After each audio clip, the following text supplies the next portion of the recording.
बिस्मिल्लाहिर्रहमानिर्रहीम। अस्सलामुअलैकुम। सऊदी अरब की अब तक की आम खबरों के साथ मैं हूं आमिर शहजाद। अगर आप भी सऊदी अरब के हालात वाक़यात से बाखबर रहना चाहते हैं तो वीडियो को पूरा देखिएगा।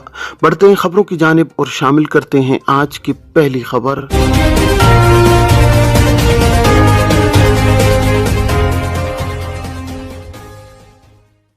जवाजात के ट्विटर पर एक शख्स ने सवाल किया है कि मेरा मुस्तकिल तौर पर वतन वापस जाने का इरादा था, कफील से कहकर खुरूज नहाय वीज़ा हासिल किया। खुरूज नहाय अभी एक्सपायर नहीं हुआ, इसकी मुद्दत में 25 दिन बाकी हैं। मुझे एक अच्छी जगह से काम की ऑफर हुई है। क्या खुरूज नहाय जारी होने के बाद कफालत तब्दील कराई जा सकती है या नहीं? सवाल का जवाब देते हुए जवाजात की जानिब से कहा गया है कि खुरूज नहाय लगाए जाने के बाद 60 रोज़ की मोहलत होती है। इस दौरान सफ़र न करने की सूरत में खुरूज नहाय को मुकर्रर 60 रोज़ा मोहलत ख़त्म होने से कबल कैंसिल कराना ज़रूरी है। वीज़ा कैंसिल कराने के बाद कफालत तब्दील कराई जा सकती है। वाज़ेह है कि सऊदी अरब में इमिग्रेशन कवानीन के तहत यहाँ मुकीम गैर मुल्की कारकुनों के लिए लाजमी है कि वो इकामा कवानीन की पाबंदी करें। इकामा कवानीन के तहत वो कारकुन जो मुस्तकिल तौर पर मुमलिकत से जाना चाहते हैं, इन्हें फाइनल एग्जिट यानी खुरूज नहाय हासिल करना होता है। खुरूज नहाय जारी होने के बाद कारकुन के पास 60 दिन की मोहलत होती है। इस दौरान कारकुन को मुमलिकत से एग्जिट करना ज़रूरी है। एग्जिट न करने की सूरत में मुकर्रर मोहलत खत्म हो जाने पर जवाजात के सिस्टम में कारकुन की फाइल सीज हो जाती है, जिसके बाद वो एक्सपायर फाइनल एग्जिट पर सफर नहीं कर सकता। एक्सपायर खुरूज नहाय को कैंसिल कराने के बाद जवाजात के सिस्टम में कारकुन की फाइल ओपन होने के साथ ही इकामा स्टेटस भी बहाल हो जाता है। इकामा बहाल होने के बाद अगर कारकुन के पास कफालत तब्दील कराने का ऑप्शन हो, इस सूरत में वो उसे इस्तेमाल कर सकता है, यानी कफालत तब्दील कराने की इजाज़त होती है। खुरूज नहाय एक्सपायर न होने की सूरत में उसे कैंसिल कराने पर कोई फीस या जुर्माना आयद नहीं किया जाता, जबकि खुरूज नहाय एक्सपायर होने की सूरत में 1000 रियाल जुर्माना आयद किया जाता है, जिसके बाद जवाजात के सिस्टम में कारकुन की फाइल ओपन होती है। विजिट वीज़ा 2 अप्रैल को ख़त्म होगा, उसी दिन सफ़र किया जा सकता है या नहीं? सऊदी अरब में वर्क वीज़े पर मुकीम गैर मुल्कियों को ये सहूलत फराम की जाती है कि वो अपने अहल खाना को विजिट वीज़े पर बुला सकते हैं।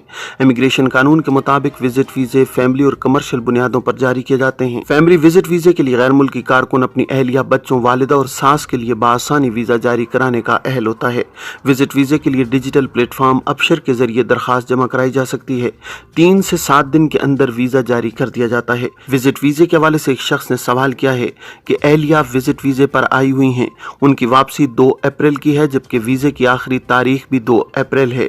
क्या उसी दिन सफ़र किया जा सकता है या नहीं? सवाल के जवाब में जवाजात का कहना था कि विजिट वीज़े पर आने वालों को चाहिए कि वक्त मुकर्रर पर वापसी को यकीनी बनाएं, ताकि किसी किस्म की दुश्वारी का सामना न करना पड़े। बैनुल-अक़वामी इमिग्रेशन कवानीन के मुताबिक किसी भी मुल्क में कानूनी तौर पर क़याम उसी वक्त तक समझा जाएगा जब तक उस मुल्क का वीज़ा कारामद हो। सऊदी अरब में भी इन्हीं इमिग्रेशन कवानीन का निफाज होता है।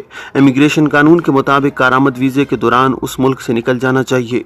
बसूरत दीगर मुकर्रर मुद्दत ख़त्म होने के बाद क़याम गैर कानूनी शुमार होता है। कानून के मुताबिक अगर फ़्लाइट 2 अप्रैल के दिन है तो कोई मुज़ायका नहीं, यानी तारीख तब्दील होने से कबल मुमलिकत से निकल जा सकता है। यहाँ ये भी ख्याल रखें कि हिजरी कैलेंडर के मुताबिक तारीख मगरिब के बाद तब्दील हो जाती है, इसलिए बेहतर है कि एक दिन पहले की ही सीट बुक करा ली जाए, क्योंकि इमिग्रेशन के सिस्टम में तारीख तब्दील हो जाने की सूरत में इमिग्रेशन का सिस्टम में भी वीज़ा एक्सपायर समझा जाएगा। इसलिए इस अमर का ख्याल रखना ज़रूरी है कि तारीख तब्दील होने से कबल इमिग्रेशन काउंटर से एग्जिट लगाया जाए, ताकि सिस्टम में वीज़ा एक्सपायर ना हो। एक शख्स ने जवाजात से सवाल किया है कि घरेलू ड्राइवर के इकामा पर मुकीम हूँ, कफील ने 2 बरस कबल इकामा तजदीद कराने के लिए फ़ीस जमा कराई, मगर तजदीद 1 बरस की कराई। क्या वाकई रकम वापस ली जा सकती है? सवाल के जवाब में जवाजात का कहना था कि इकामा की तजदीद के लिए जमा कराई गई फ़ीस मतलूबा मुद्दत के लिए तजदीद के लिए दी गई कमांड के मुताबिक जवाजात के अकाउंट में मुंतकिल हो जाती है।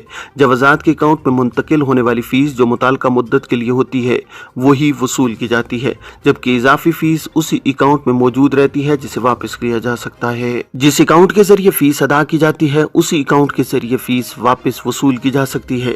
जमा कराई गई रकम की वापसी के लिए सादात के ऑप्शन के जरिए रकम वापसी की कमांड रिफंड के ऑप्शन को इख्तियार करते हुए की जा सकती है। वजारत इफरादी कोत की मुदाखलत से 254 कारकुनों को वाजिबात की अदायगी। रियाज में वजारत इफरादी कोत और समाजी बहबूद की कमेटी ने 254 गैर मुल्की कारकुनों का केस निपटा दिया है। कारकुनों ने हुकूक की अदम अदायगी पर इज्तिमाई तौर पर निजी कंपनी के खिलाफ मुकदमा दायर किया था।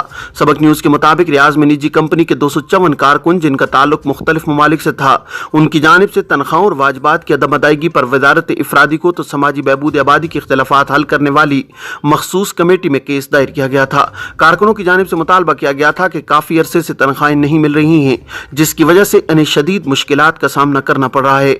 वजारत इफरादी कोत की कमेटी ने निजी कंपनी को नोटिस जारी किए ताकि फरीक मुखालिफ को तलब करके कारकुनों को शिकायत का अजाला किया जाए। वजारत की मुदाखलत से मुतादिद पेशियों के बाद फरीकैन की रजामंदी से केस हल कर दिया गया। मुताल्लिका कमेटी ने कंपनी को इस बात का पाबंद किया है कि वो कारकुनों के उनके हुकूक और वाजिबात फौरी अदा करने का बंदोबस्त करे। रियाज रीजन की वजारत इफरादी कोत कमेटी के जिम्मेदार का कहना है कि आजिर और अजीर के माबैन इख्तलाफात हल करने के लिए कमेटी से रुजू किया जाता है, जहां फरीकैन को तलब करने के बाद कानून के मुताबिक फैसला किया जाता है। वजारत इफरादी कोत के कानून के मुताबिक निजी कंपनियों के लिए लाजिम है कि वो कारकुनों के हुकूक और वाजिबात बर वक्त अदा करें। कारकुनों की तनख्वाहों की अदायगी में किसी किस्म की ताखीर न की जाए। वजारत के ज़राए का कहना था कि गैर मुल्की कारकुन मुलाजमत के मुआहदे के मुताबिक किसी भी खिलाफ वर्जी की सूरत में वजारत की मुताल्लिका कमेटी से रुजू कर सकते हैं। ये थी अब तक की आम खबरें। अब तमाम अहबाब के कीमती वक्त का बहुत शुक्रिया। अपना अपने इर्द गिर्द के लोगों का बहुत सारा ख्याल रखिएगा। मुझे दीजिए इजाज़त। अस्सलाम वालेकुम।